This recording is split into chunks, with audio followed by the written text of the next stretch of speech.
kailangan ninyong i-calibrate. Once na connected na siya, pipiliin nyo lang yung special function wherein dun nyo makikita yung calibration ng EGS.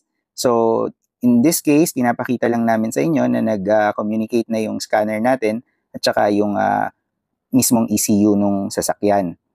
So, aantayin mo lang na mag-exit ka muna dyan, and then pag napili mo na yung special functions, ayun, just have to click yung calibration ng AGS natin. So, pag na-click mo na yan, just click OK. And then, yung mismong scanner na yung magtuturo kung ano yung kailangan mong gawin. So, madali lang naman ito. All you have to do is just follow the instructions of your scanners.